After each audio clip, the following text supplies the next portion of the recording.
ये रोबोट्स देख रहे हैं आप, यहाँ पर वर्जीनिया की जो जॉर्ज मेसन यूनिवर्सिटी है, यहाँ ये फूड डिलीवरी का काम करते हैं। स्टूडेंट्स अपने कमरों में बैठकर खाना ऑर्डर करते हैं और ये उनके डोर स्टेप्स पे पहुँचा देते हैं। आज मैं भी ट्राई करती हूँ कि किस तरह से ये रोबोट खाना लेकर हमारे पास पहुँचता है। लीजिए, मेरा चाउमीन तो ऑर्डर हो गया और जब तक खाना आता है, हम रोबोटिक डिलीवरी के बारे में कुछ और चीज़ें जानते हैं।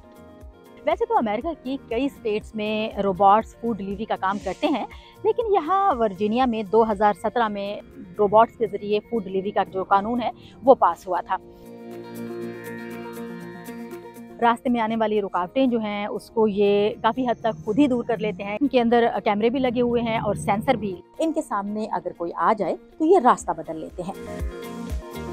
लेकिन कोई ऐसी मुश्किल आ जाए जिसे ये खुद हल ना कर सकें, तो रिमोटली भी उसे ठीक किया जाता है। पैदल चलने वालों के लिए इसे मज़ीद विजिबल बनाने के लिए ये देखें, इसके ऊपर एक ऑरेंज झंडा भी लगा हुआ है। जब इनकी चार्जिंग ख़त्म हो जाती है, तो ये खुद ब खुद जाकर अपने चार्जिंग स्टेशन में लग जाते हैं।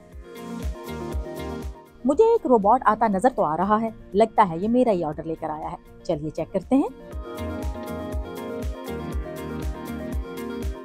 $2.5 डिलीवरी और 25 मिनट इंतजार के बाद मेरा खाना तो आ गया। आप ऐसी मज़ीद वीडियोस के लिए हमें सब्सक्राइब कीजिए।